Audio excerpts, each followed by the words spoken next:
Bismillahirrahmanirrahim. Assalamualaikum warahmatullahi wabarakatuh. Di sini saya akan menjelaskan mengenai pengaruh perencanaan biaya pendidikan terhadap mutu pendidikan madrasah. Yang tema awalnya itu adalah perencanaan biaya pendidikan. Nah, di sini perencanaan biaya pendidikan itu merupakan adalah proses strategis yang melibatkan identifikasi, penganggaran alokasi, dan pengelolaan dana yang digunakan untuk mendukung operasional dan pengembangan lembaga pendidikan. Perencanaan biaya pendidikan sendiri ini sangat penting dalam pengelolaan eh, suatu lembaga pendidikan, di mana segala sesuatu program, entah itu program atau penyediaan alat dan sarana, pasti itu memerlukan yang namanya dengan biaya. Maka perencanaan biaya pendidikan ini sangatlah penting untuk direncanakan ketika kita akan memulai lembaga pendidikan gitu. Eh, nah, ini ada beberapa. Yang pertama ada konsep biaya pendidikan. Nah, yang termasuk konsep biaya pendidikan itu apa saja? Ada objek biaya. Objek biaya di sini yaitu apa saja yang termasuk ke dalam biaya. Lalu ada informasi biaya. Biaya apa saja yang perlu dialokasikan. Lalu biaya itu sendiri. Lain ada pembiayaan. Nah, pembiayaan dan pemicu biaya ini direncanakan di mana apa saja yang diperlukan untuk lembaga pendidikan seperti sarana prasarana yang kayak gitu. Sarana prasarana, terus pengadaan peralatan-peralatan dalam pembelajaran. Nah, itu harus dipertimbangkan dari mulai biayanya, pembiayaannya berapa yang seperti itu. Nah, itu rencana-rencana itu harus dipikirkan untuk dibuat konsep agar perencanaan biaya pendidikan itu bisa terjamin. Lalu ada sumber biaya pendidikan. Nah, kita juga harus tahu sumber yang akan kita dapatkan untuk biaya pendidikan itu dari mana saja atau untuk lembaga ya. Sumber biaya pendidikan untuk di lembaga itu dari mana saja. Di sini terbagi tiga. Yang pertama itu biaya dari pemerintahan pusat dan daerah atau daerah seperti dana BOS, bantuan operasional sekolah. Lalu ada juga bantuan BSM. Nah, itu yang saya temukan ya baru seperti itu. Dana BOS ini di setiap sekolah berbeda tergantung daerahnya gitu. Biasanya yang dihitung itu per kepala, bukan per kepala, per siswa. Jadi misalnya satu siswa itu eh, didapatkan harga 1 juta misalnya kayak gitu per siswa kayak gitu. Misalnya kalau misalnya di siswa seluruhnya itu ada 200, berarti sekolah itu bakal menerima setiap tahunnya itu 200 juta seperti itu.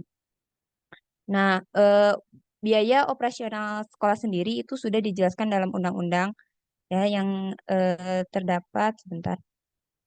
Sudah dijelaskan dalam undang-undang, jadi sudah ada undang-undang yang meliputi BOS ini. Di dalam pasal 6 Permendikbud nomor 8 tahun 2020 tentang petunjuk teknis bantuan operasional sekolah. Bisa dilihat di artikel yang sudah saya bagikan di Drive ya.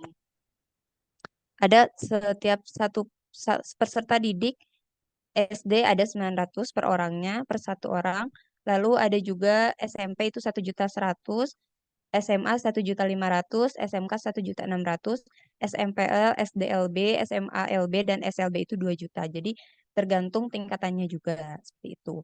Nah, lalu ada bantuan BSM. Nah, kalau bantuan BSM ini hanya siswa-siswa terpilih biasanya yang saya temukan sendiri. Jadi sekolah itu akan mendaftarkan semua siswa untuk mendapatkan BSM.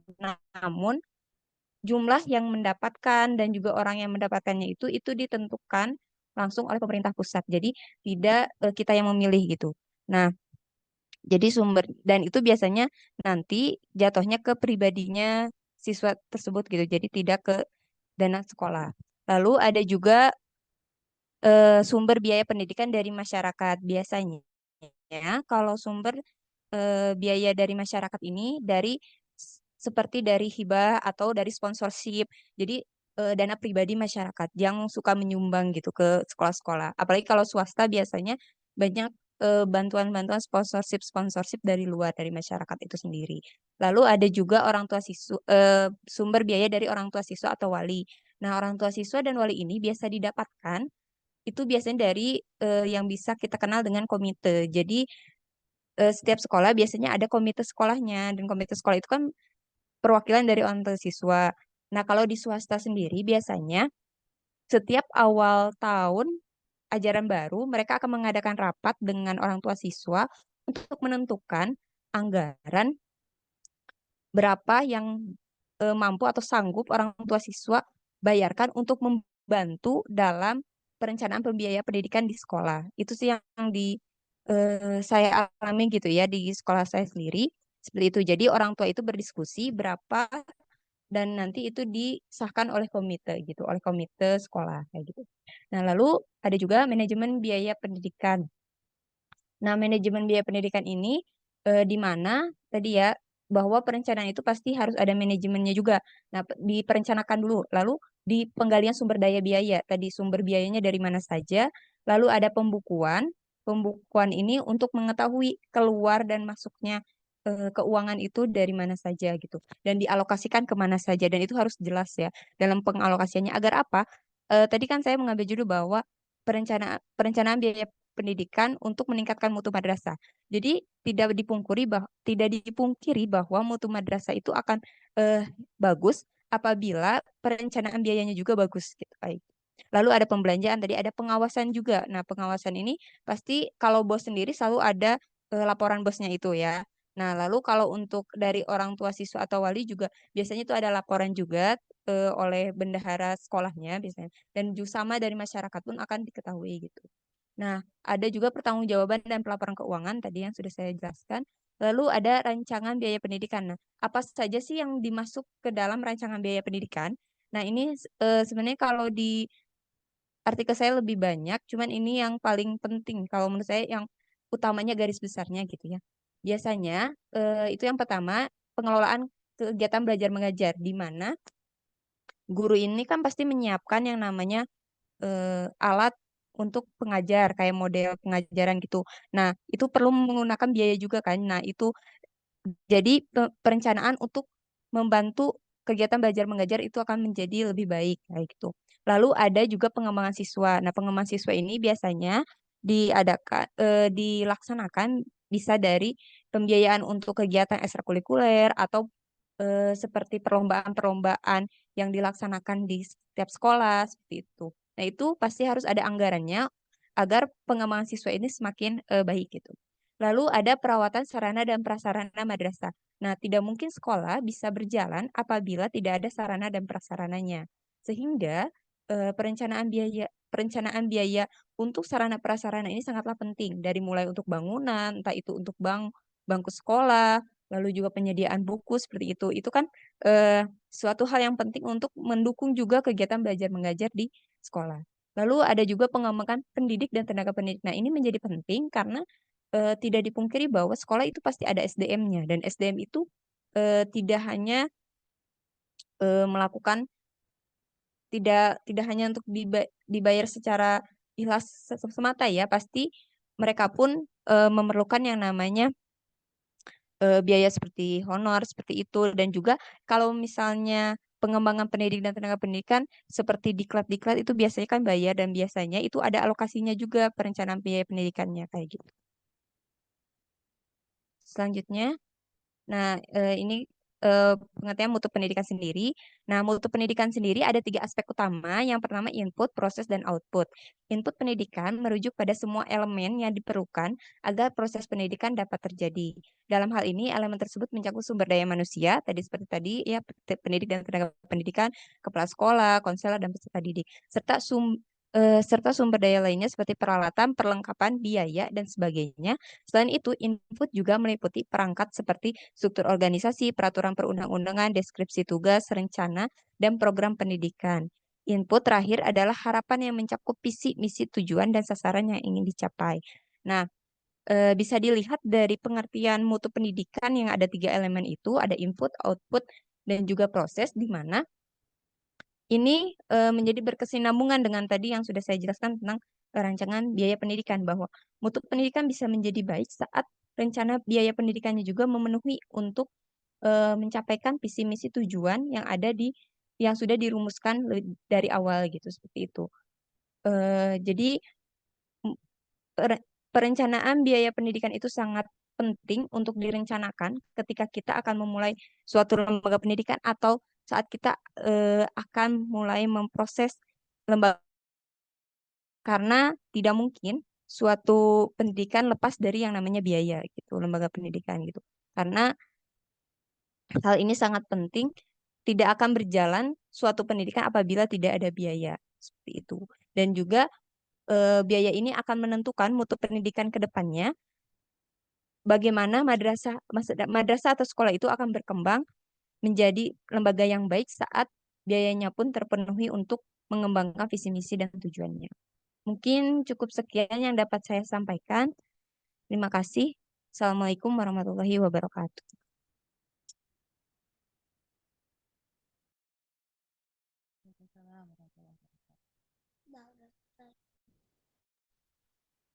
Oke, selanjutnya siapa?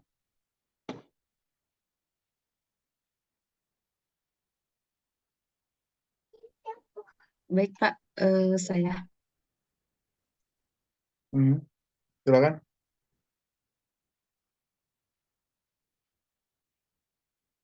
Filenya sudah dikirim belum di grup? Di grup dan juga di Google Drive. Disimpannya di Google Drive, Pak. Oh, ya udah, nggak apa-apa. Saya langsung Oh cek. iya, Pak. Tapi ini ada yang belum ngasih PPT ini. Sebentar, Pak. Saya cek dulu, Pak. Cek deh. Silakan, Mbak Ida.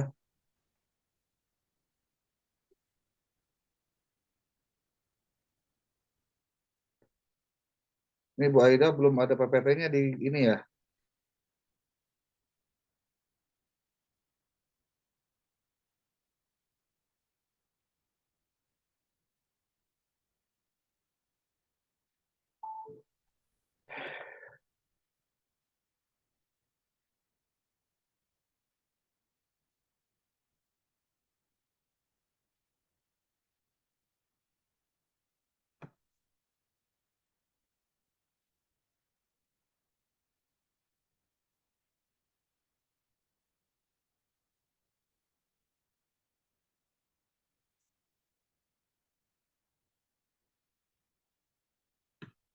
Baik, Bismillahirrahmanirrahim. Terima kasih saya ucapkan kepada Pak Dr. Mulyawan yang telah memberikan kesempatan kepada saya. Saya akan menjelaskan mengenai perencanaan lingkungan pendidikan Islam.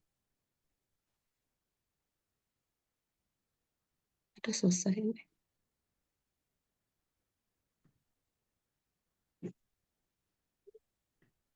Mohon maaf, aduh ini ngeheng, nggak bisa di apa, di end. Apa? Perencanaan lingkungan pendidikan, definisinya itu perencanaan lingkungan pendidikan Islam adalah proses pengembangan dan pengelolaan lingkungan pendidikan yang sesuai dengan tujuan dan visi pendidikan Islam. Nah, lingkungan pendidikan yaitu kesatuan ruang dengan segala benda, daya, keadaan, dan makhluk hidup yang mempengaruhi proses pendidikan. Nah, di sini lingkungan pendidikan itu ada dibagi beberapa jenis, yaitu lingkungan keluarga, lingkungan sekolah, dan lingkungan sosial budaya. Nah, yang pertama yaitu lingkungan keluarga. Eh, Lingkungan keluarga adalah tempat pertama di mana seorang anak berinteraksi dan mengalami perkembangan fisik dan emosi. Anak lebih banyak menghabiskan waktunya dalam lingkungan keluarga, sehingga keluarga berperan besar dalam membentuk tingkah laku dan kepribadian anak serta memberikan teladan yang nyata kepada anak. Nah, dalam konteks pendidikan Islam, keluarga merupakan lembaga pendidikan pertama karena dalam keluarga inilah dasar-dasar kepribadian anak dibentuk, baik dan buruk perilaku anak di masa-masa awal sangat ditentukan dari pola pendidikan keluarga. Seperti pada hadis yang dikemukakan Bukhari, Bukhari Muslim, bahwa tidak ada seorang anak pun yang terlahir kecuali dia dilahirkan dalam keadaan fitrah. Maka kemudian kedua orang tuanya lah yang akan menjadikan anak itu menjadi Yahudi Nasrani atau Majusi, sebagaimana binatang ternak yang melahirkan binatang ternak dengan sempurna. Nah, jadi di sini bahwa lingkungan pendidikan yang pertama itu adalah lingkungan keluarga. Jadi ketika di lingkungan keluarganya baik, insya Allah ke depannya anak itu bisa mendapatkan pendidikan yang baik, dan di pergaulan di sekolah pun bisa baik juga karena pondasi di keluarganya sudah diterapkan seperti itu. Ketika ingin pendidikan anak baik, maka dimulailah dari lingkungan keluarga. Nah, lanjut lingkungan sekolah. Setelah lingkungan keluarganya baik, di rumahnya baik, maka yang kedua adalah lingkungan sekolah. Nah, sekolah memegang peranan penting dalam menciptakan atmosfer pembelajaran yang kondusif. Yang kedua, penting bagi sekolah untuk memiliki sistem yang teratur dengan perencanaan yang matang, agar semua sumber daya yang tersedia dapat saling terhubung dan mendukung pencapaian tujuan pendidikan secara menyeluruh. Segala aspek di dalam lingkungan sekolah, baik itu fasilitas, infrastruktur, maupun peran aktif semua individu yang terlibat di dalamnya seperti guru, itu harus diberdayakan untuk bekerja secara bersama-sama dalam mengarahkan pencapaian visi dan misi pendidikan. Nah, di sini staf pendukung harus memahami peran dan fungsi masing-masing sehingga mereka dapat tumbuh dan berkembang secara serempak dengan tindakan yang sejalan untuk mendukung pertumbuhan potensi dan pola pikir anak-anak. Nah, yang ketiga adalah lingkungan masyarakat. Nah, masyarakat adalah faktor eksternal yang dapat memengaruhi hasil belajar peserta didik. Hal ini terjadi karena peserta didik hidup, bergaul, berinteraksi dengan masyarakat. Sebagai makhluk sosial, peserta didik adalah bagian dari tidak mungkin lepas dari masyarakat karena mereka hidup bergaul dan berinteraksi dengan masyarakat. Dalam Undang-Undang Nomor 20 Tahun 2003 Pasal 8, bahwa disebutkan hak dan kewajiban masyarakat dinyatakan bahwa masyarakat berhak berperan serta pada perencanaan, pelaksanaan, pengawasan, dan evaluasi program pendidikan.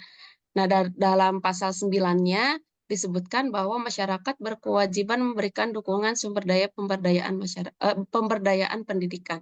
Jadi ketika jenis 3 lingkungan ini baik, maka hasil pendidikan anak itu juga akan baik. Terkadang di rumah itu pendidikannya baik, sudah baik, tapi ketika di sekolah, lingkungan sekolahnya kurang baik, juga itu akan berpengaruh terhadap pendidikan anak. Pun demikian, ketika di sekolah baik, di rumah baik, dia memiliki teman dan berinteraksi di lingkungan masyarakat, lingkungan masyarakatnya kurang baik, itu pun bisa berpengaruh terhadap pendidikan anak itu. Jadi ini sangat berkolerasi atau berhubungan sekali antara lingkungan keluarga, lingkungan sekolah, dan lingkungan masyarakat itu harus saling mendukung, harus saling baik seperti itu. Jadi anak itu akan menjadi anak yang baik seperti itu, mendapatkan pendidikan yang baik. Baik, terima kasih. Itu penjelasan dari saya. Mohon maaf apabila banyak kekurangannya. Wassalamualaikum warahmatullahi wabarakatuh.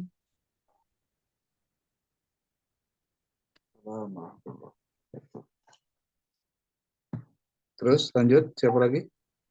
Pak Eko dan Pak Haris. Saya, Pak. Teman-teman bisa bantu share screen? Coba di on kamera, Pak. Jangan di off kamera juga. Bentar, Pak.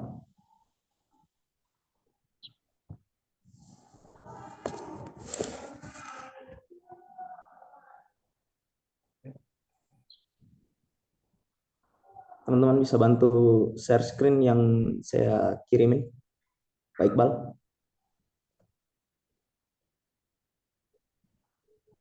Emang Anda nggak pakai laptop apa? Pakai HP, Pak. Laptopnya dipakai adik saya. Kalau bagian ngerjain. diskusi yang Coba. Gimana sih? Ini, Pak, laptop saya dipakai adik saya buat ngerjain tugas UASnya juga. Ya diatur lah, masa yang gituan mesti saya yang ngurusi ya. Ya, Pak.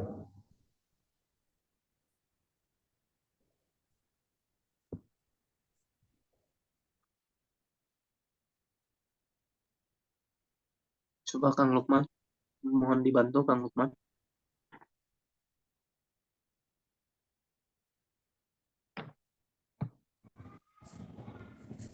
Oke. Baik teman-teman, Assalamualaikum warahmatullahi wabarakatuh. Di sini saya kebetulan kebagian bagian perencanaan interaksi edukatif. Nah, next aja langsung, karena di sini ada Kang Haris juga. Nah, sebelum kita masuk membahas terkait dengan perencanaan interaksi edukatif, perlu kiranya kita mengetahui apa sebetulnya konsep dari interaksi edukatif itu. Nah, interaksi edukatif itu, interaksi dalam pengajaran adalah proses sadar yang bertujuan untuk membimbing murid menuju kedewasaan dan merupakan interaksi yang disengaja dan penuh kesadaran akan tujuan pembelajaran. Nah, sebagai makhluk sosial, tentu kehidupan sehari-hari kita dengan manusia yang lain itu pasti ada proses interaksi yang melibatkan proses komunikasi berbagai bentuk. Nah, di dalam pendidikan itu sendiri, kurang lebih konsep interaksi edukatif itu seperti apa yang saya sebutkan sebelumnya. Interaksi edukatif dalam pengajaran adalah proses sadar yang bertujuan untuk membimbing murid menuju kedewasaan dan merupakan interaksi yang disengaja dan penuh kesadaran akan tujuan dari pembelajaran itu sendiri. Oke, next. Nah, ada beberapa landasan interaksi edukatif dalam pendidikan Islam. Saya berfokus di pendidikan Islam, kurang lebih ada dua, yaitu Tauhid dan Al-Quran dan Hadis. Tauhid di mana pendidikan Islam menekankan pada segala sesuatu berasal dari Allah dan bahwa seluruh interaksi mencerminkan ketaatan kepadanya. Itu yang berkaitan dengan Tauhid sebagai landasan interaksi edukatif dalam pendidikan Islam. Lalu kemudian yang kedua ada Al-Quran dan Hadis. Keduanya merupakan pedoman utama dalam membangun karakter, nilai moral, dan etika peserta didik. Dan hakikatnya, segala komunikasi dalam pendidikan Islam hendaknya konsisten dengan ajaran dan nilai-nilai yang terdapat dalam sumber-sumber Al-Quran dan Hadis. Oke, next. Kang Iqbal.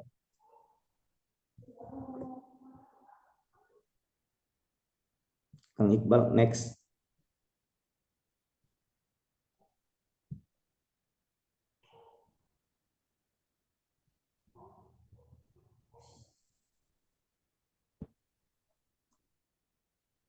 Kang Iqbal.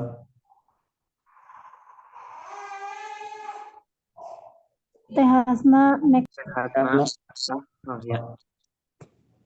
Nah, kemudian ada beberapa prinsip di dalam interaksi edukatif.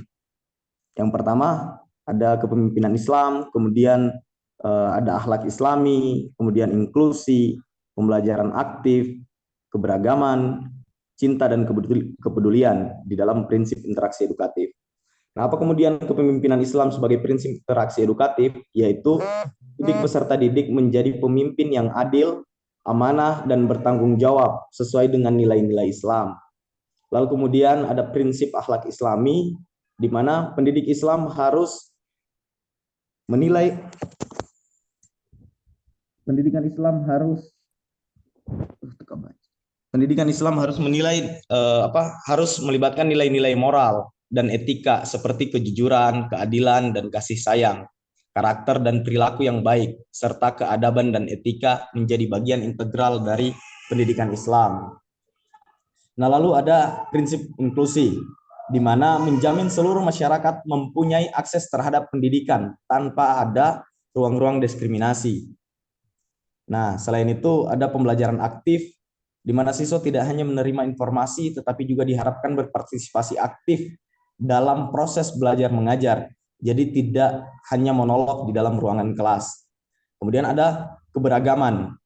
Di sini mengakui keberagaman dan menghormati perbedaan budaya, suku, dan latar belakang siswa. Prinsip ini mendorong toleransi dan saling mengerti antara individu.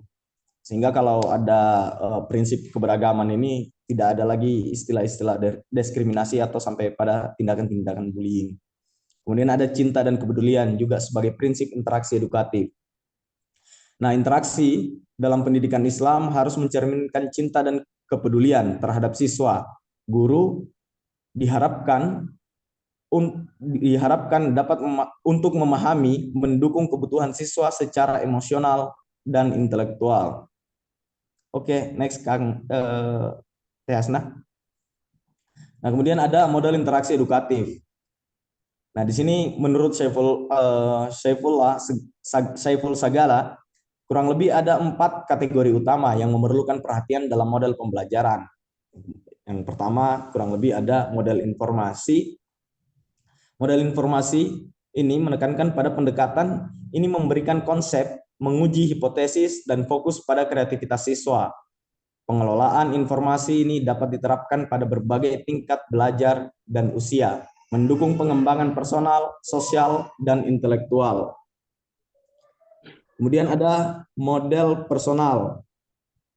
Nah, pendekatan ini memberi perhatian pada sudut pandang pribadi dan mendorong kemampuan mandiri yang produktif sehingga individu menjadi lebih sadar dan bertanggung jawab terhadap tujuan pendidikan. Kemudian ada model interaksi. Pendekatan ini menggunakan kerjasama untuk mengidentifikasi, mengeksplorasi, mengumpulkan data, dan menguji hipotesis terkait masalah sosial dan akademis. Kemudian ada model tingkah laku. Dalam model ini, siswa dipandu untuk mengatasi masalah belajar dengan memecah perilaku menjadi langkah-langkah kecil dan terurut secara sistematis. Oke, next. Nah, di sini ada rancangan model interaksi edukatif. Kurang lebih ada 6 dalam pendidikan Islam. Nah, model interaksi edukatif dalam pendidikan Islam mencakup berbagai komponen. Ini komponen-komponen bagian yang harus ada di dalam rancangan model interaksi edukatif. Ada tujuan pendidikan.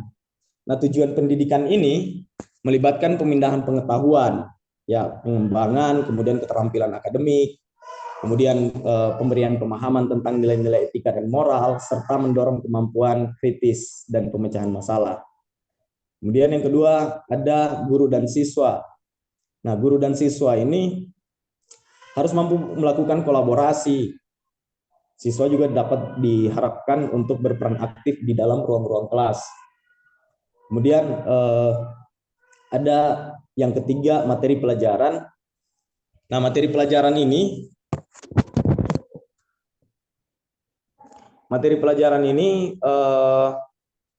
termasuk di dalam tadi ada Al-Quran dan nilai-nilai Islam yang saya sebutkan di awal sebagai landasan dari rancangan interaksi edukatif dalam pendidikan Islam. Kemudian next. Nah, ini ada metode pembelajaran. Dalam metode pembelajaran ini ya guru dan siswa diharapkan, tadi sebelumnya saya sampaikan, diharapkan siswa juga aktif, di mana guru dalam proses menyampaikan metode pembelajaran ada beberapa macam ya, mulai dari ceramah, diskusi kelompok, pemecahan masalah, dan lain sebagainya. Kemudian ada pengintegrasian nilai-nilai Islam. Nah, pengintegrasian nilai-nilai Islam ini meliputi misalnya ada keadilan, misalnya tolong menolong, kesederhanaan, kasih sayang, yang harus ada di dalam bagian pengintegrasian nilai-nilai Islam sebagai model dari interaksi edukatif. Kemudian ada fleksibilitas. Fleksibilitas ini siswa mampu untuk menyesuaikan diri pada situasi dan kondisi apapun, yang itu berangkat dari bimbingan dari seorang guru juga. Jadi ini sangat erat kaitannya dengan keterlibatan guru di dalam ruang-ruang pembelajaran. Oke, next.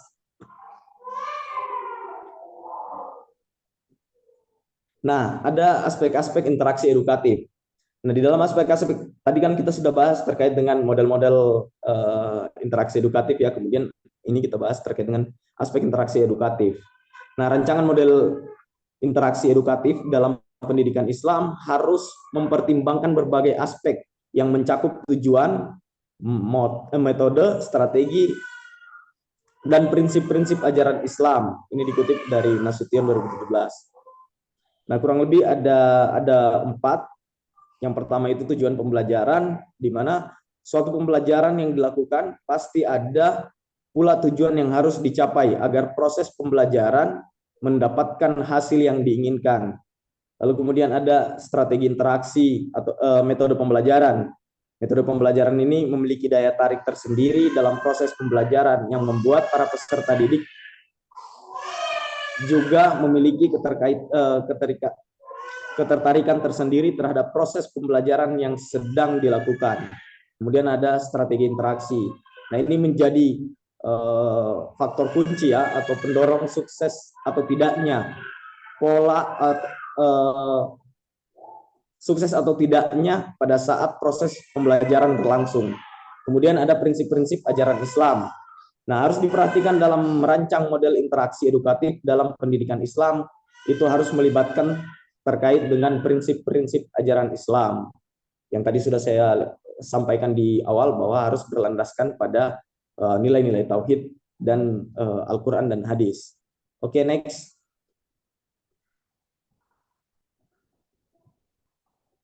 Oke, terima kasih. Mohon maaf jika ada kekurangan dalam penyampaian. Lebih dan kurangnya saya mohon maaf. Assalamualaikum warahmatullahi wabarakatuh.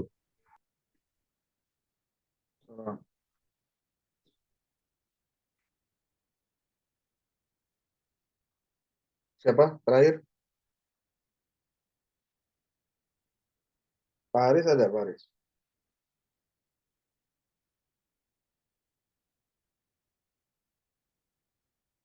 Anda katanya kemarin harusnya ya?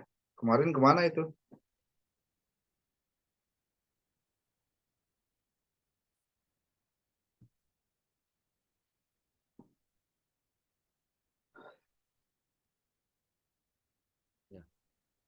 Ini kemarin ketiduran, Pak.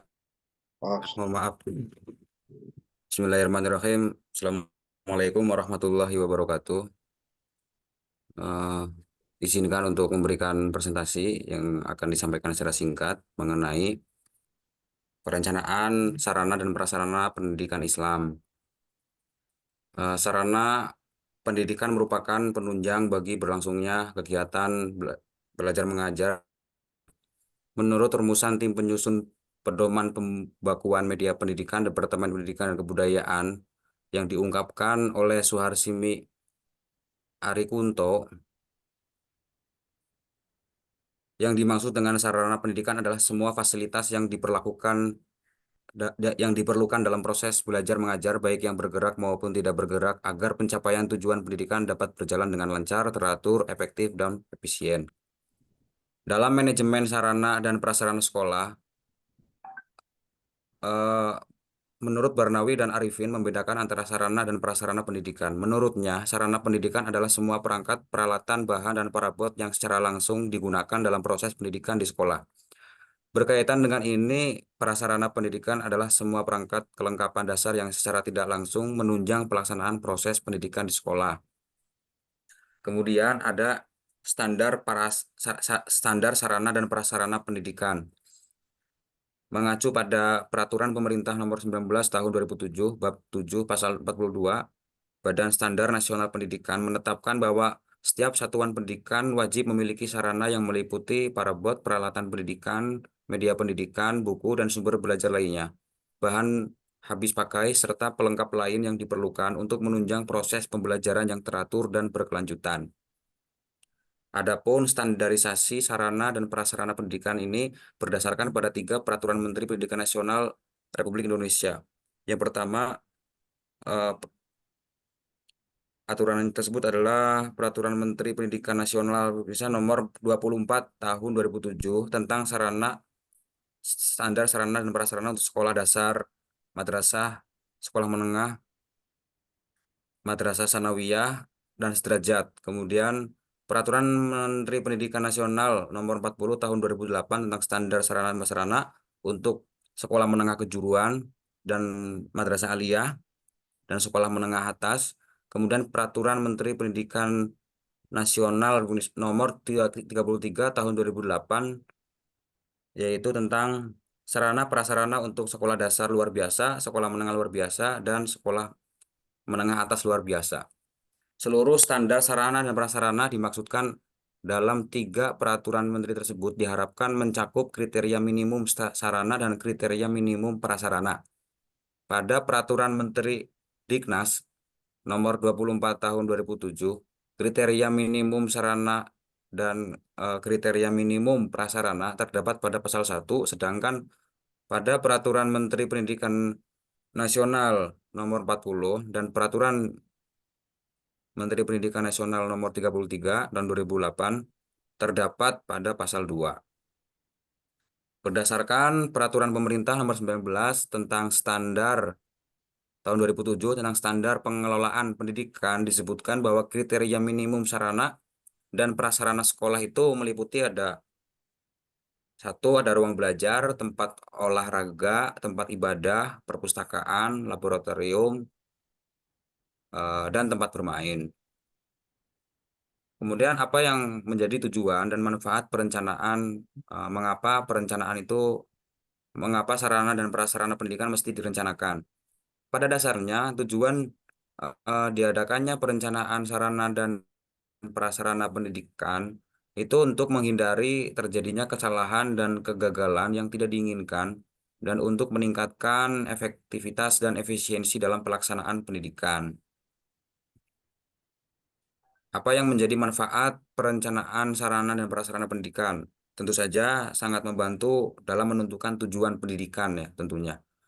Meletakkan dasar-dasar dan menentukan langkah-langkah yang akan dilakukan, menghilangkan ketidakpastian dan dapat dijadikan sebagai satu pedoman atau dasar untuk melakukan pengawasan, pengendalian, dan bahkan juga penilaian agar nantinya kegiatan dapat berjalan secara efektif dan efisien. Suatu perencanaan akan mencapai tujuan dan membawa manfaat apabila dalam penyusunannya dilakukan perencanaan yang efektif. Untuk mendapatkan perencanaan yang efektif, dalam penyusunannya harus dilakukan melalui suatu rangkaian pertanyaan yang perlu dijawab dengan memuaskan, meliputi apa, di mana, kapan, bagaimana, siapa, dan mengapa. Minimalnya ketika ingin merencanakan sebuah sarana prasarana, itu harus terjawab 5W 1H. Apa yang akan direncanakan, apa yang akan diadakan, di mana, dan bagaimana, dan apa manfaatnya, gitu ya, tentu saja. Kemudian prinsip dan prosedur perencanaan sarana dan prasarana. Secara prinsipil, perencanaan sarana dan prasarana harus betul-betul merupakan program intelektual karena memang sarana dan prasarana ini mesti berkelindan dengan tujuan pendidikan ya. Perencanaan didasarkan pada analisa kebutuhan melalui studi komprehensif mengenai masyarakat pendidikan dan kemungkinan pertumbuhan serta prediksi populasi sekolah. Perencanaan sarana dan prasarana pendidikan harus realistis sesuai dengan kenyataan anggaran. Visualisasi hasil perencanaan sarana dan prasarana pendidikan harus jelas dan rinci, baik jumlah, jenis, merek, dan harganya.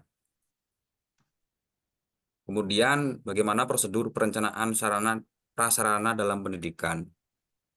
Yang pertama, mengidentifikasi dan menganalisis kebutuhan sekolah. Yang pertama, mengidentifikasi adanya kebutuhan sarana dan prasarana sesuai dengan perkembangan sekolah. Kemudian, mengidentifikasi adanya sarana dan prasarana yang rusak, dihapuskan, hilang, atau sebab lain yang dapat dipertanggungjawabkan sehingga memerlukan penggantian. Kemudian, adanya kebutuhan sarana dan prasarana yang dirasakan pada jatah perorangan jika terjadi mutasi guru atau pegawai sehingga turut mempengaruhi kebutuhan sarana dan prasarana. Adanya persediaan sarana dan prasarana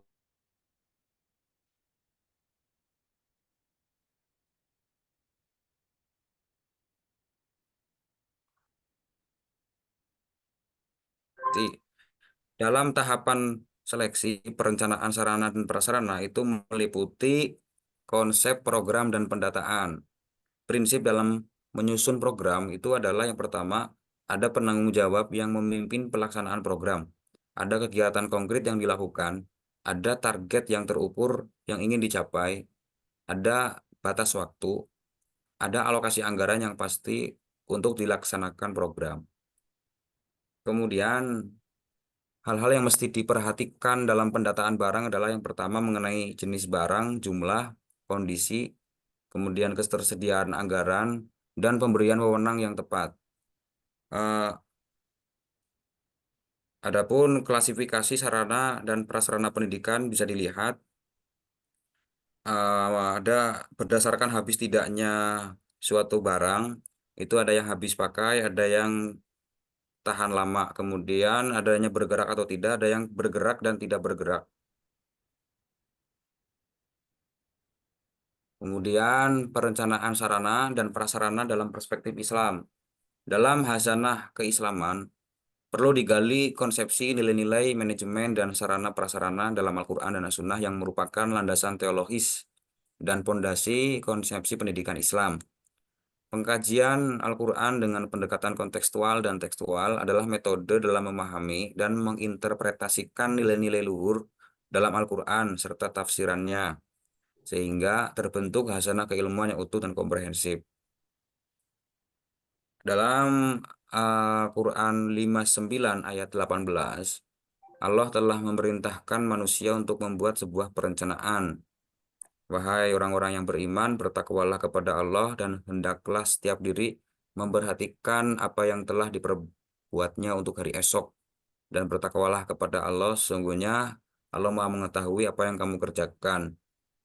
Mungkin ini perencanaannya secara khusus merencanakan hari ini untuk keselamatan di akhirat, akan tetapi sebenarnya ini bisa berlaku secara universal, yaitu segala sesuatu yang berhubungan dengan masa depan mesti direncanakan di saat ini.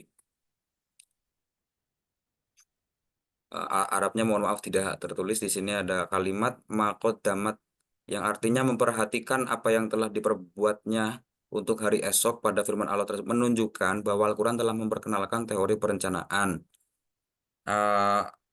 Ya memang karena memang dalam Al-Quran memberikan pelajaran mengenai mempersiapkan hari ini untuk kebaikan di esok hari. Bahkan dalam hadis Nabi disebutkan bahwa orang yang merugi itu adalah orang yang hari ini tidak lebih baik daripada hari kemarin. Orang yang beruntung adalah yang hari ini atau hari esok lebih baik daripada hari sekarang. Dan orang yang sial gitu itu adalah orang yang stagnan, tidak ada perubahan dari hari ini dan hari esok. Imam Ghazali kemudian menafsirkan ayat tersebut sebagai berikut, bahwa manusia diperintahkan untuk memperbaiki dirinya, untuk meningkatkan keimanan dan ketakwaan kepada Allah Subhanahu wa Ta'ala, di mana proses kehidupan manusia tidak boleh sama dengan kehidupan sebelumnya. Di samping itu, kata perhatikanlah menurut Imam Ghazali mengandung makna bahwa manusia harus memperhatikan dari setiap perbuatan yang dia kerjakan, serta harus mempersiapkan diri untuk selalu berbuat yang terbaik demi hari esok. Dalam setiap melakukan sebuah perencanaan, maka sebenarnya kita sedang membuat suatu pilihan. Maka hal yang dapat kita ambil pelajarannya adalah bahwa kita mesti konsekuen dengan risiko-risiko yang akan kita hadapi dari pilihan yang kita pilih begitu. Adapun kesimpulannya, secara sederhana bisa kita lihat perencanaan adalah keseluruhan proses penentu dari tujuan dan sarana yang ingin dicapai di masa yang akan datang secara efektif dan efisien agar mendapatkan hasil yang optimal. Kemudian berdasarkan peraturan pemerintah nomor 19 tahun 2007 tentang standar pengelolaan pendidikan disebutkan mengenai kriteria minimum sarana dan prasarana sekolah yang meliputi ruang belajar, tempat olahraga, tempat ibadah, perpustakaan, laboratorium, bengkel kerja atau tempat kerja begitu, dan tempat bermain. Tujuan perencanaan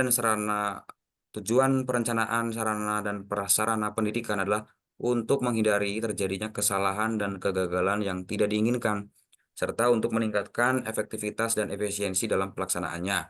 Sementara manfaat yang dapat diperoleh dengan dilakukannya perencanaan adalah membantu dalam menentukan tujuan, meletakkan dasar-dasar, dan menentukan langkah-langkah yang akan dilakukan, menghilangkan ketidakpastian, dan dapat dijadikan sebagai suatu pedoman atau dasar untuk melakukan pengawasan, pengendalian, dan bahkan juga penilaian agar nantinya kegiatan dapat berjalan secara efektif dan efisien.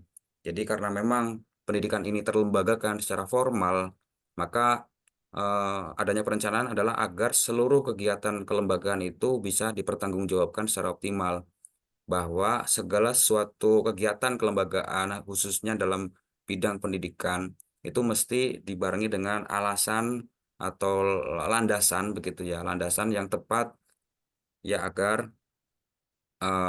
regulasinya bisa berjalan optimal, karena setiap langkah sebuah kelembagaan itu mengandung sebuah anggaran, karena yang namanya lembaga itu berkaitan dengan publik, berkaitan dengan orang banyak. Maka dari itu perencanaan mengenai pendidikan itu sangat penting agar bisa dinilai oleh publik, bisa dikendalikan, bisa diawasi, kemudian bisa diambil solusinya ketika terdapat berbagai macam masalah. Mungkin dari saya sekian, mohon maaf apabila ada kekurangan. Saya akhiri. Wallahul muwaffiq ila aqwamit thoriq. Assalamualaikum warahmatullahi wabarakatuh. Waalaikumsalam warahmatullahi wabarakatuh. Ya, ini yang hadir hanya 12. Satu lagi siapa yang nggak hadir nih? Tadi Haikal kepental, Pak. Tadi dia masuk, pas saya cek ininya kepental lagi. Ya, silakan. Saya berikan waktu setengah jam untuk tanya jawab. Semuanya di ini, di apa, di empat-empatnya ditanya aja. So.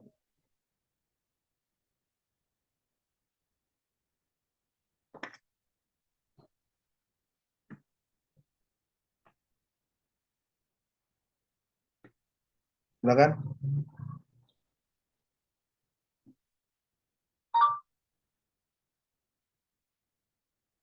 Oke.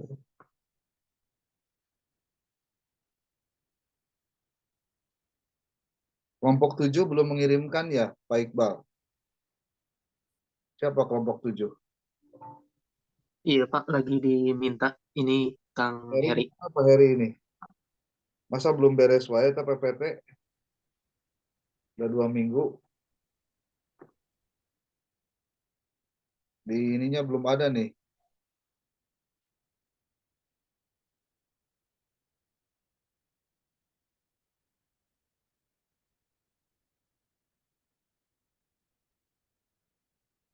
Yuk, silakan.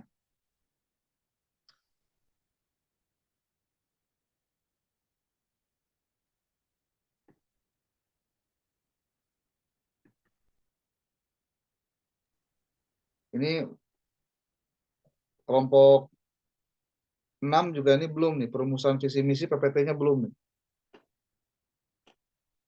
Siapa nih? Amanah. Iya Pak. Ya, belum. Amanah, terus kami Miftah juga belum PPT-nya Pak. Ya. Sebagai sebelum masuk tanya jawab sambil melakukan perenungan untuk pertanyaan, mohon untuk dicatat terkait dengan persyaratan untuk penulisan artikel sebagai tugas untuk semua ya, yang empat-empatnya. Jadi nanti artikel yang Anda tulis yang sudah upload di grup di Google Drive itu nanti dibuat revisinya disesuaikan dengan yang saya sampaikan sekarang. Sebetulnya sudah ada di dalam catatan kemarin itu apa saja yang harus ada. Cuma ini saya ulang saja supaya tidak ada kekeliruan. Pertama, referensi itu minimal artikelnya 30. Minimal. 30 itu diambil dari mana? Mudahnya dari judul diambil minimal 3 kata kunci, dari 1 kata kunci diambil 10 referensi, itu sudah 30. Itu belum ditambah dengan yang lain-lain, ya. Kemudian penulisan di dalam artikel menggunakan reference manager Mendeley, menggunakan tipe apa atau stylenya style apa. Tapi nanti tergantung jurnal target Anda itu menggunakan apa yang harus digunakan. Bisa jadi footnote atau yang lain, itu tergantung. Tapi minimal artikelnya 30. Nah, untuk artikel 30 itu, carilah dari artikel yang minimal Sinta 2, Sinta 3. Walaupun tulisan Anda bukan yang bersinta. Itu. Kemudian, pastikan Anda mengutip referensi dari jurnal targetnya. Jadi kalau misal jurnal targetnya baru ada sedikit artikelnya, ya mana saja yang kira-kira nyambung gitu. Itu tergantung dari teknik Anda melakukan sitasi. Kemudian jangan lupa juga untuk mengutip karya dari editor dan reviewer yang ada di jurnal target. Minimal ambil saja 2 buah saja. Itu nanti kan sitasinya naik gitu.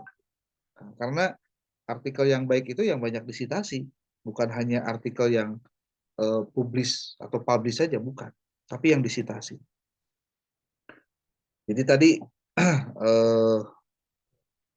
minimal artikel sumbernya itu 30 buah, dan ketika Anda mau menggunakan dari Scopus juga lebih bagus untuk referensinya. Saya melihat beberapa tulisan ini masih belum sampai di angka minimal 30 itu. Jadi, nah kemudian jumlah kata keseluruhan itu minimal 5.000 kata. Itu hitungan 5.000 itu sudah dengan judulnya, sudah dengan daftar pustakanya, itu kehitung semua. Jadi naskah Anda mungkin sekitar 4.000-an, sisanya itu adalah daftar pustaka, kemudian kutipan-kutipan yang lain.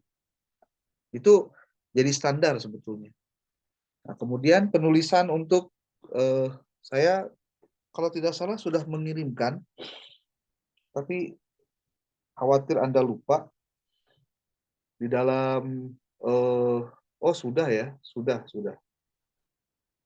Saya kirim tanggal 3 Desember, coba dicek deh di grupnya, kecuali kalau grupnya dihapus nih di catatan sayanya. Di sini ada tulisan nih di tanggal 3 Desember 2023, hal-hal yang perlu diperhatikan penulis artikel jurnal ilmiah. 1, jumlah kata yang terdapat dalam naskah 5.000 sampai 7.000 kata. Anda jangan sampai ke 7.000 lah, 5.000 saja cukup, ya. Hasil similarity-nya kurang dari 25%. Ini semua yang sudah dikirimkan itu kan belum dicek similarity kan. Nah, saya akan coba cek similarity-nya sekarang untuk nanti kita lihat seberapa persen persentase Anda. Kemudian yang kedua, judul itu minimal 14 buah. Nah, judul Anda yang artikel ini, kalaupun tidak ada lokasi penelitiannya, tapi juga bicara tentang konsep-konsep dasar dari paparan yang Anda lakukan. Contoh tadi yang disampaikan Pak Abdul Haris, itu dia konseptual ya, konseptual. Tidak masalah. Tapi kalau nanti untuk pengembangannya di artikel untuk UTS ataupun mini research, itu nanti ada referensi yang dipakai dari artikel-artikel penelitian di lokasi penelitian, itu bisa diperdalam di situ. Jadi kata kuncinya memperdalam materi yang sudah dipelajari di tugas pertama atau tugas awal ini. Saya sudah kirimkan link videonya, kalau mereka yang kemarin ketiduran atau tidak masuk, itu silakan dibuka, ya. Dipelajari apa yang kemarin saya sampaikan. Waktu Anda sampai dengan akhir tahun, tanggal 31 Desember, untuk pengerjaan semua. Jadi masih ada waktu sekitar 10 hari lagi untuk mengerjakan semua tugas itu. Dan mulai 1 Januari itu sudah tugas saya memeriksa tugas-tugas Anda. Nah, mungkin boleh jadi bukan Anda nanti yang mengupload, tapi nanti saya yang mengupload naskahnya. Setelah saya coba rombak dulu isinya, setelah saya lihat dulu isinya. Tapi jangan lupa nih untuk mini research. Yang mini research itu yang tugas 2, 3, dan 4, itu harus ada bukti-bukti Anda melakukan risetnya. Seperti hasil wawancara, ada instrumen wawancaranya, ada juga jawaban hasil wawancaranya. Kemudian kalau ada foto kegiatannya juga dilampirkan fotonya. Kemudian untuk observasi di lapangan ada instrumen observasinya, lalu ada catatan hasil observasinya. Kemudian ketika alat pengumpul datanya berupa studi dokumentasi, itu juga ada instrumen untuk studi dokumentasi, dan ada hasil Anda melakukan studi dokumentasi secara narasi. Sehingga ada yang disebut dengan catatan lapangan. Anda boleh cek nanti masuk ke YouTube, tulis bagaimana cara menyusun catatan lapangan, bagaimana cara menyusun hasil penelitian dari wawancara, itu semuanya lengkap sekali ada. Jadi kalau Anda tidak sampai bisa, ya kebangetan itu. Ya. Ini Pak Heri ikut nggak ini? Bisa on kamera nggak? Bisa, biar saya pastikan Andanya hadir gitu. Ini yang masih off kamera tolong di on kamerakan coba.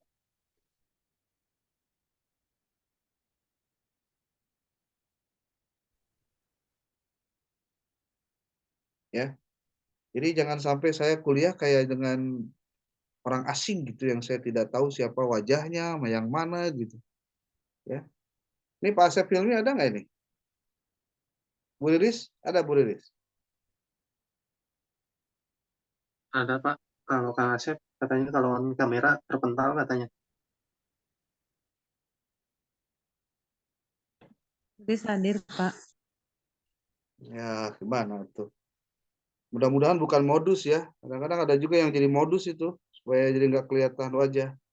Makanya, ya maaf ya, apapun kejelekan mahasiswa saat kuliah, saya udah ngerti karena saya sudah mengalami semua proses kuliah seperti Anda gitu.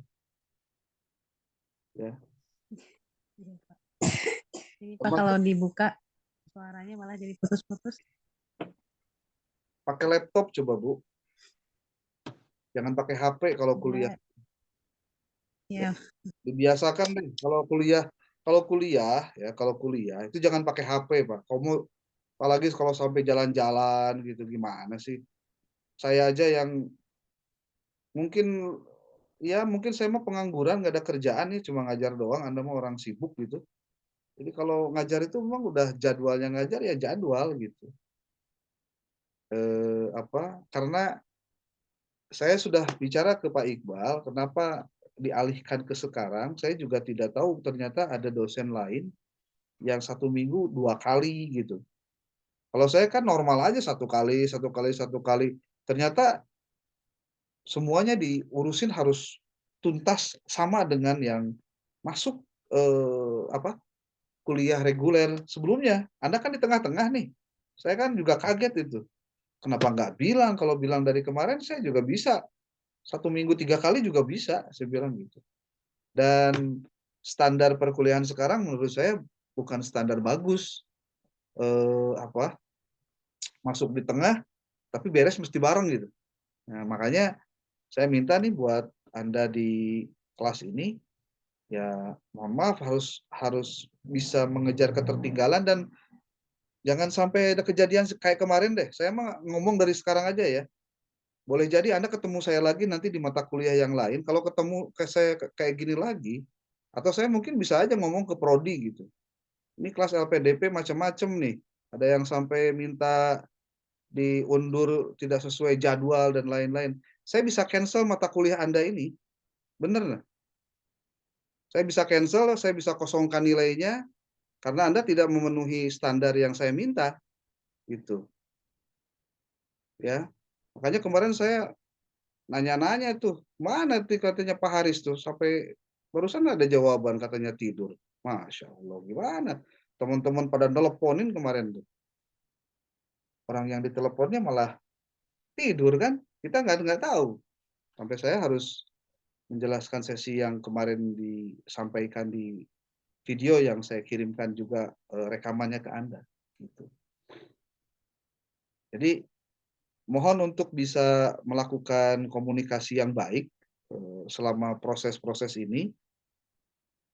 Tugas-tugasnya dituntaskan. Saya meminta Anda untuk berkomunikasi jika ada hal-hal yang tidak dipahami, tidak dimengerti, termasuk ketika ada hal-hal yang memang perlu mendapatkan pendalaman, silakan japri saja saya, sebutkan nama, kelas apa, karena kebetulan ada yang beberapa yang saya save, ada yang juga tidak, supaya nanti ada komunikasi yang jelas untuk perbaikan-perbaikan. Gitu. Oke, silakan dilanjut dengan diskusi yang harusnya dilakukan beberapa waktu sebelumnya. Untuk yang 4 tadi, Bu Hasna, siapa lagi tadi? Bu Aidah, Pak Abdul Haris, dengan Pak Eko. Ya. Ini saya minta kalau LPDP itu kehadirannya jangan sampai bolong-bolong dong, ya. Saya ngomong dari sekarang nih, jangan sampai, saya kemarin beberapa kali nanya ke Pak Iqbal. Pak Iqbal siapa yang nggak hadir? Si Anu, si Anu, si Anu. Kok heran saya bilang, kelas beasiswa malah banyak bolongnya gitu. Ini malah saya mau nanya ulang ini mau serius nggak gitu? Kalau nggak serius, ya udah saya rekomendasi Anda untuk stop aja, selesai urusan. Karena nama Anda juga belum ada tuh di absen salam saya. Gitu. Jadi jangan bikin pusing, LPDP itu orang-orang pilihan loh. Orang-orang di balik Anda itu masih banyak orang yang ngantri pengen posisi Anda sekarang gitu. Kalau Andanya main-main kayak gini, saya juga bingung ini mau serius apa enggak nih beasiswa tuh. Saya merasa karena saya dulu ketika kuliah juga beasiswa, seriusnya minta ampun kok. Ini masih kayak ada yang alasan ini itu. No excuse loh kalau lagi kuliah itu. Mudah-mudahan ini bisa jadi pelajaran deh, ya.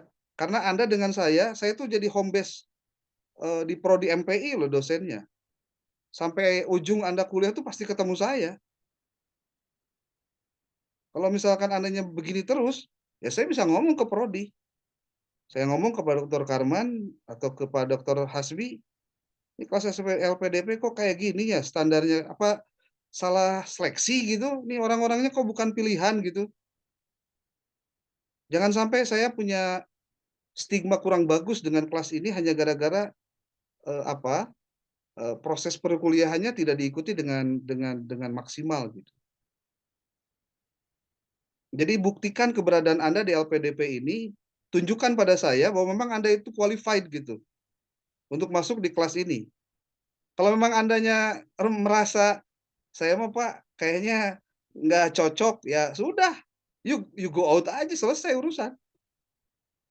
Ya, ini saya ngomong rada keras di akhir ya, supaya Andanya hati-hati nih, hati-hati. Karena apa? Karena Anda beda loh gitu. Walaupun mungkin nggak tahu saya apakah duitnya udah cair apa belum gitu ya. Tapi kan pasti dapat gitu loh. Duit Anda itu pasti ditanggung sama negara gitu. Jadi seriusnya harus 2 kali lipat lah gitu maksudnya. Semangatnya juga harus lebih-lebih.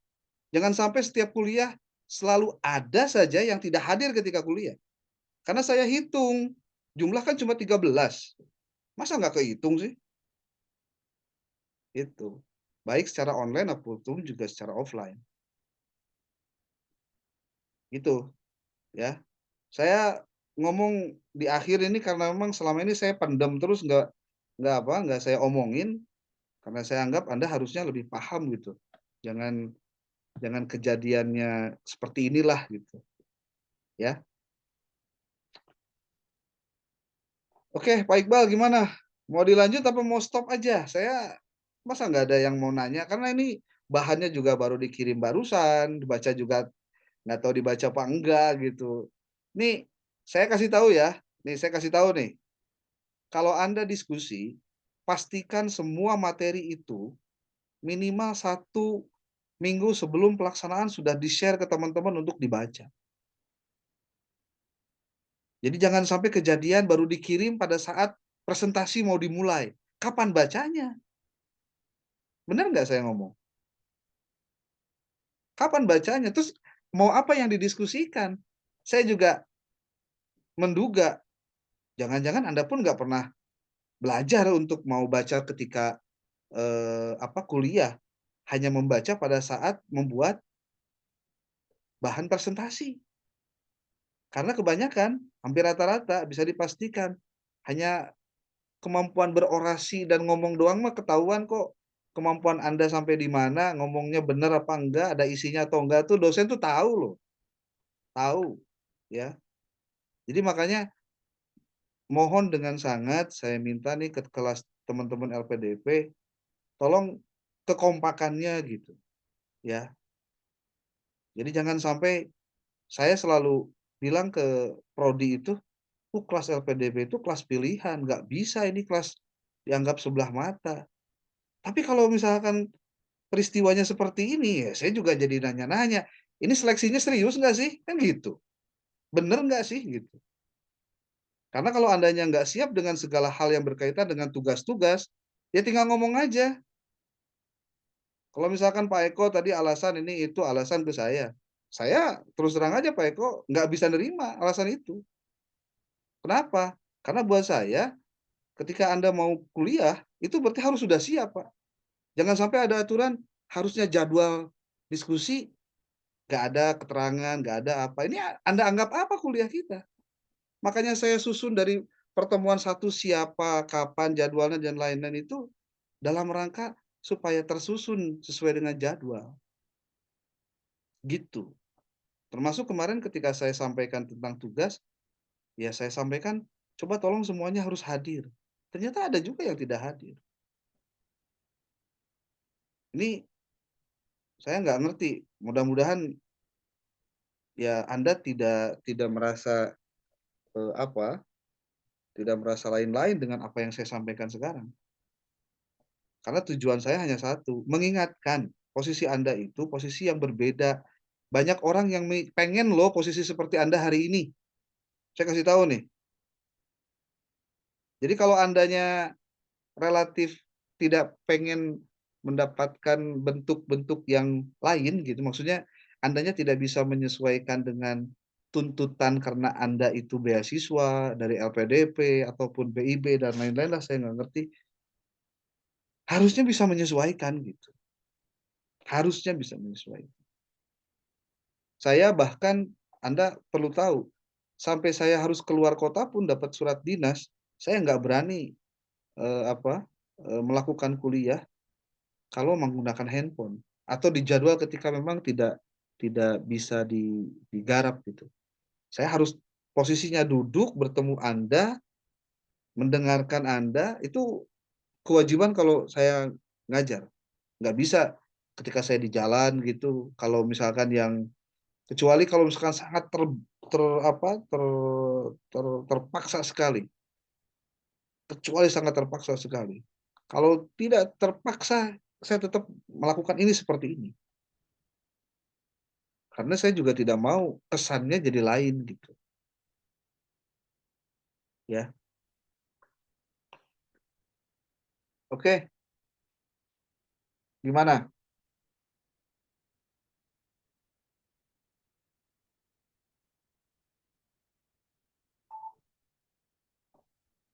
Ada yang mau komentar boleh?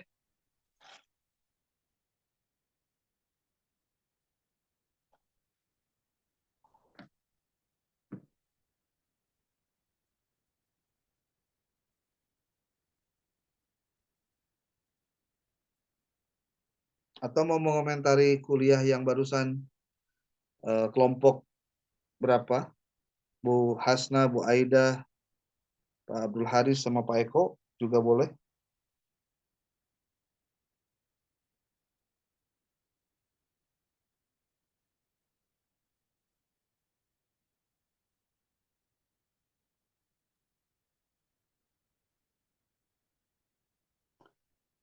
Mungkin Pak Iqbal, saya minta 1 kali lagi pertemuan untuk saya review mata kuliah keseluruhan dari proses perencanaan pendidikan ini, karena saya terinspirasi tadi pagi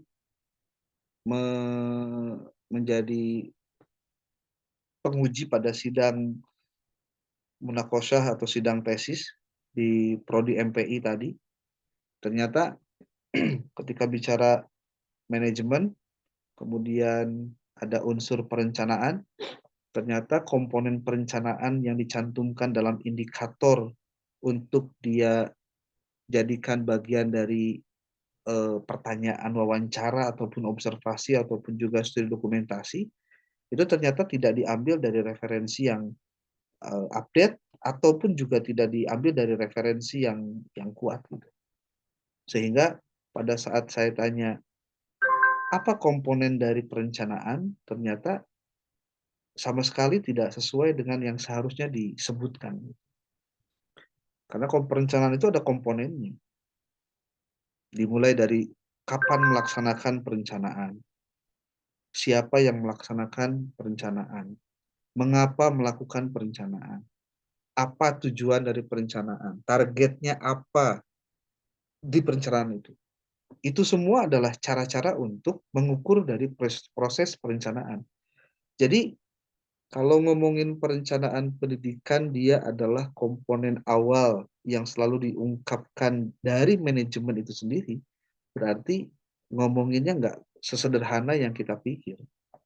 Sementara kalau dari pembahasan yang disampaikan oleh kawan-kawan tadi, saya melihat justru Anda tidak fokus pada perencanaannya, tapi fokus pada yang lainnya. Contoh tadi, tentang lingkungan atau tentang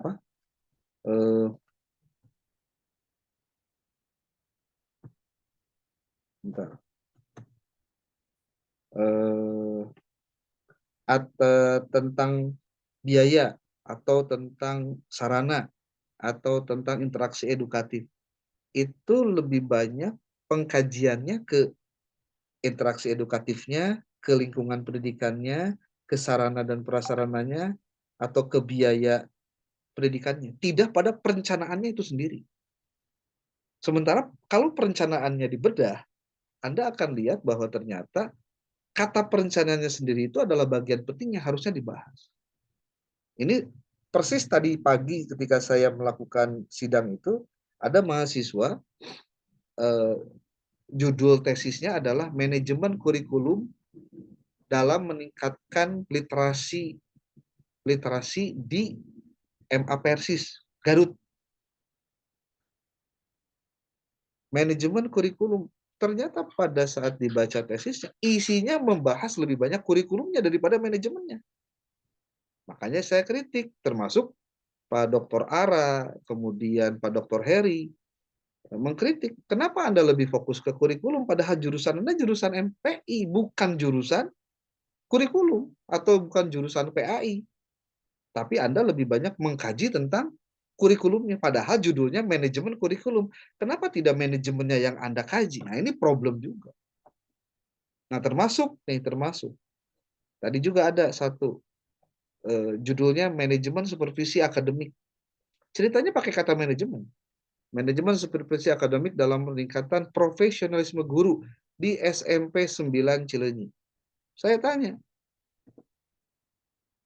apa bedanya tesis Anda dengan tesis yang dibuat oleh lulusan UPI sama lulusan UNJ yang juga ada manajemen pendidikan atau administrasi pendidikan? Kalau judulnya seperti ini, itu pun tidak bisa dijawab.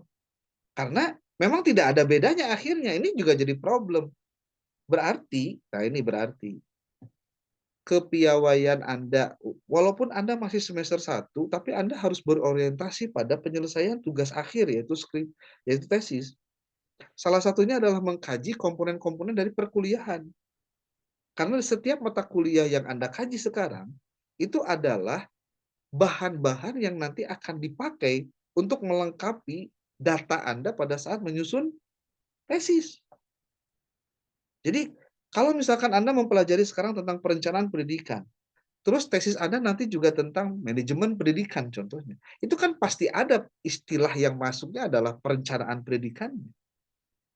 Berarti mengkaji tentang perencanaan pendidikan yang sekarang ini sedang dikaji oleh teman-teman Anda dari mulai pengertian, landasan, proses, model, stakeholders, perumusan visi misi, lalu perencanaan kurikulum, tenaga kependidikan, interaksi edukatif, lingkungan pendidikan, sarana pendidikan, dan biaya pendidikan, itu satu bundel yang memang dikaji dalam konteks pendidikan untuk direncanakan. Sebetulnya konteksnya harus lebih banyak perencanaannya. Makanya, jangan sampai dijebak oleh hanya ada kata contoh perencanaan biaya pendidikan, tapi yang diomongin selalu banyaknya biaya pendidikannya.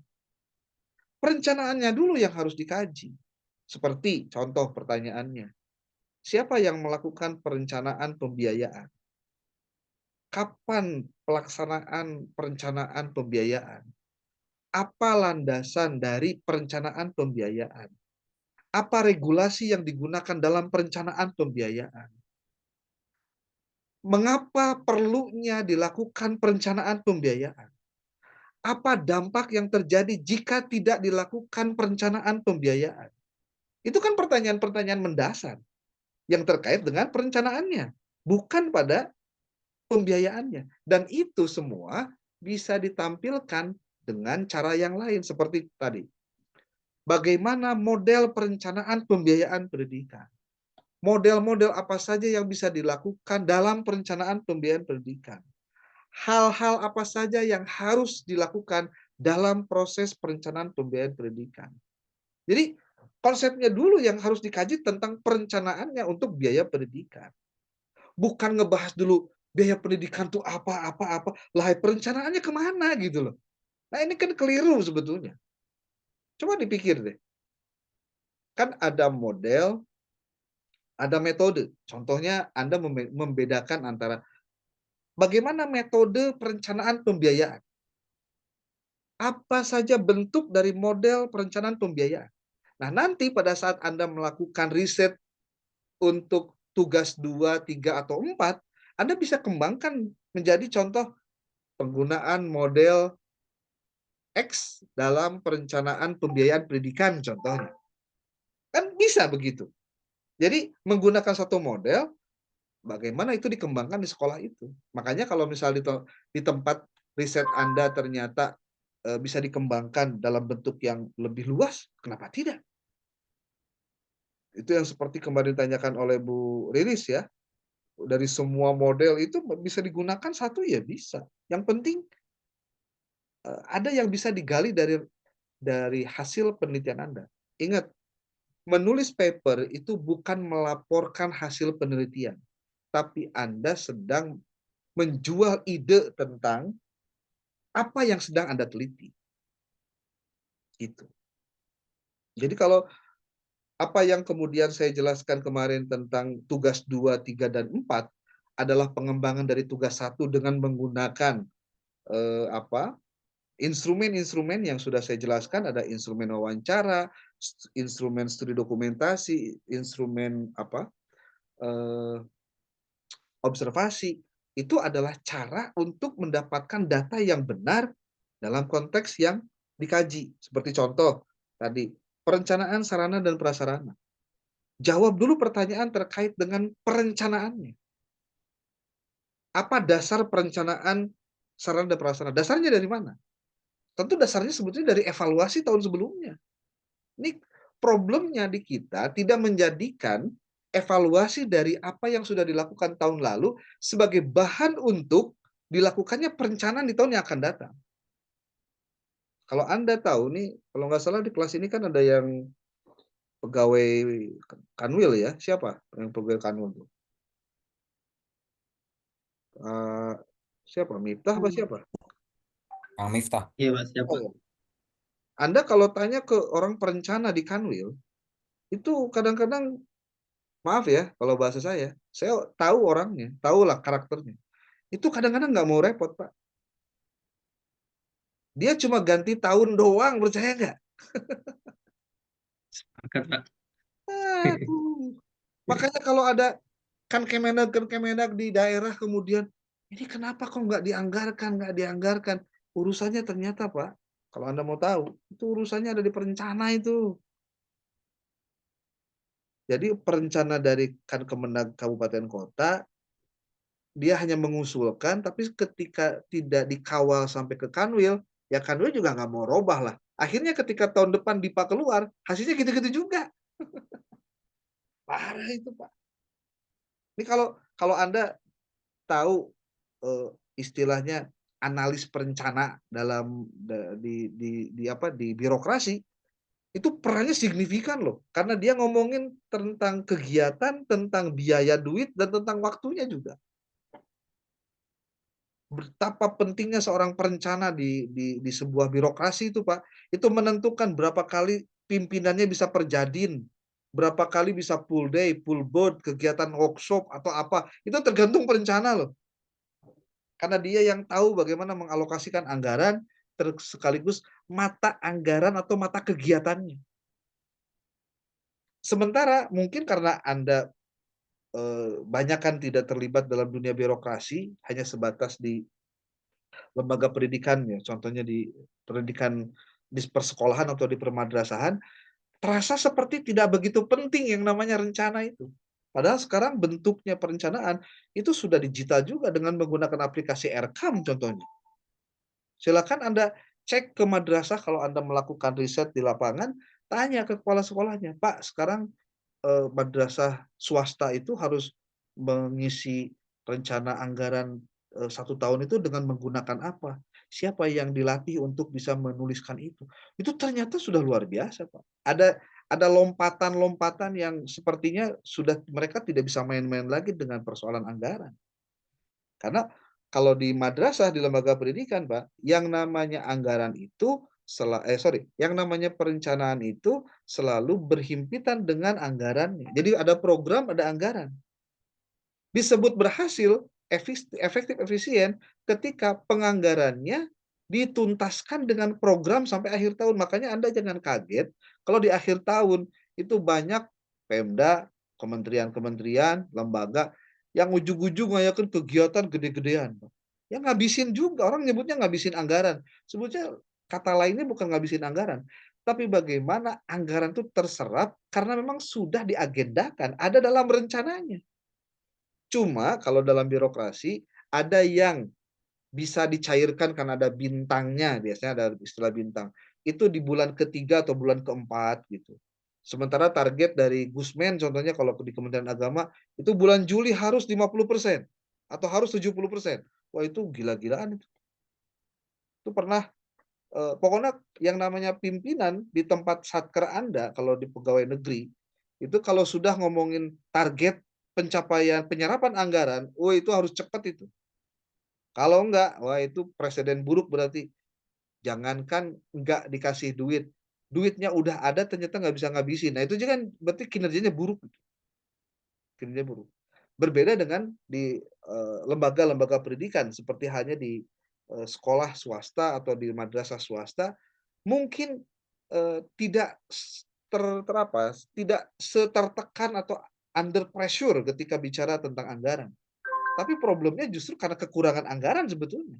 Karena perencanaan juga kalau tidak didampingi dengan anggaran, apapun yang Anda rencanakan tidak akan bisa diselesaikan. Seperti perencanaan sarana dan prasarana. Ya kalau misalkan ini kurang anu, ingat ya, ada kebutuhan, ada keinginan. Kalau ngomongin keinginan, ya semuanya ingin lah. Saya pengen kepala sekolah teh laptopnya Apple dong, jangan yang beginian. Ya keinginan. Tapi persoalannya, apakah ini kebutuhan atau tidak? Kalau kebutuhan, harus dianggarkan dong. Kalau hanya keinginan, bukan hanya persoalan kebutuhan, ya nggak usah dipaksakan gitu. Termasuk ketika bicara tentang perencanaan tenaga kependidikan, saya tidak saya tidak mendengar dari eh, paparan yang dari kemarin-kemarin itu ngomongin tentang perencanaan kurikulum contohnya, itu harusnya dikaitkan juga dengan proses penganggarannya. Karena di kegiatan peningkatan kurikulum itu nanti ada peningkatan kapasitas SDM, seperti hanya di perencanaan tenaga kependidikan. Itu juga ngomongin ada duitnya juga di situ, karena ada peningkatan kompetensi contohnya. Itu kan bentuknya kegiatan. Nah, kegiatan juga harus dialokasikan anggarannya. Seperti halnya kalau di negeri, di madrasah negeri, itu yang namanya kepala sekolah melakukan supervisi akademik kepada guru, itu ada anggarannya, Pak. Makanya dikerjakan gitu. Nah, sekarang pertanyaannya, kenapa di swasta tidak ada? Bukan tidak ada, tidak dianggarkan. Kenapa tidak dianggarkan? Karena mungkin keterbatasan dari sisi kemampuan menghasilkan sumber dana. Karena kalau hanya mengharapkan dari bos, swasta biasanya sudah kepepet itu dana yang dimilikinya untuk membayar honor guru. Gitu.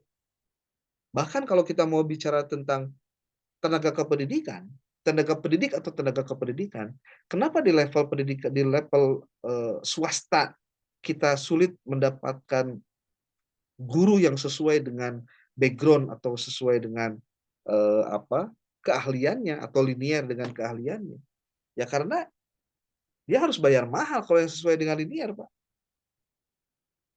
Contoh, kenapa di lembaga swasta jarang ada guru BK? Ya jarang lah guru BK, Pak. Kenapa jarang? Ya guru BK-nya juga jarang. Terus kalaupun meng-hire orang psikolog ataupun juga BK, harus berani bayar berapa itu? Kan ini juga jadi problem.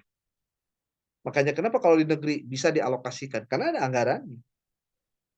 Walaupun sekarang di negeri tidak boleh mengangkat guru honor yang dibayar oleh sekolah. Kecuali kalau di bawah tangan, karena kebutuhan harus dibayarkan, itu bisa dilakukan. Dan ini semuanya berawal dari proses perencanaan. Makanya saking pentingnya bicara tentang perencanaan, maka seharusnya ya Anda sebagai seorang calon magister pendidikan manajemen pendidikan Islam itu bukan melihat sebelah mata dengan proses tahapan-tahapan apa yang kita sampaikan. Justru disinilah sebetulnya letak keharusan kita mempelajarinya dengan benar. Oke? Kalau tidak ada yang komentar lagi, ya sudahlah kita tutup. Jadi yang tadi 4 ini mungkin hanya menutup kewajiban daripada tidak tampil gitu ya. Ini jangan sampai kejadian lagi nih untuk tahun-tahun yang akan datang atau di waktu-waktu yang akan datang lagi. Termasuk dengan siapapun dosennya. Ya. Saya berharap Anda bisa ya attitude dijagalah gitu, ya. Sehebat apapun Anda, pinter apapun Anda, kalau attitude-nya nggak dijaga, nol itu, nggak ada apa-apanya, ya. Saya pikir ini kalau hanya mengajar materi, saya pikir Anda bisa lebih hebat lah. Tapi kalau attitude kan nggak bisa diajarin, itu sudah jadi habit buat Andanya juga, gitu. Oke, jadi saya mungkin cukupkan dulu sekian untuk hari ini. Kalau misalkan nanti saya minta jadwal untuk sambil mengecek tugas-tugas Anda, mungkin nanti setelah tanggal 25 lah, sekarang juga sedang pengerjaan. Pak Iqbal tolong dibantu untuk Google Drive-nya dipantau terus, diingatkan, dibuat folder-folder 1, 2, 3, 4-nya itu. Jadi untuk memastikan tugasnya masuk semua. Saya komitmen dari sekarang dengan Anda, jika Anda tidak menyelesaikan sampai dengan akhir tahun, waktunya gitu, ya berarti seadanya saja nilainya. Kalaupun tidak dikasih nilai, ya Anda jangan terlalu protes. Pasti ngulang lagi lah semester depan nanti kuliah lagi dengan dosen lain. Ya, saya tidak lagi akan menerima komplainan tentang masalah nilai setelah nilainya keluar. Jadi kalau mau tuntaskan semuanya sebelum batas akhirnya. Masih ada waktu sampai dengan tanggal 31, silahkan untuk lakukan proses percepatan. Kalau tidak ngerti, saya terbuka untuk ditanya. Oke. Jadi kalau Andanya tidak pernah bertanya, ya Anda salah sendiri kenapa nggak nanya. Jadi silakan Anda bertanya, kalau ada hal-hal yang Anda ingin ketahui, hal-hal yang ingin Anda mendapatkan penjelasan, sebutkan nama, kelas apa, pertanyaannya apa, nanti saya jawab setelah kondisinya memungkinkan untuk dijawab. Mudah-mudahan pertemuan kita bisa sebaik dari pertemuan awal sampai dengan akhir. Saya mohon maaf kalau selama perkuliahan banyak kekurangannya.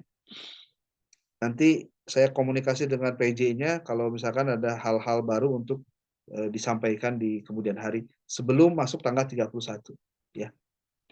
Oke. Demikian. Billahi taufiq wal hidayah. Assalamualaikum warahmatullahi wabarakatuh.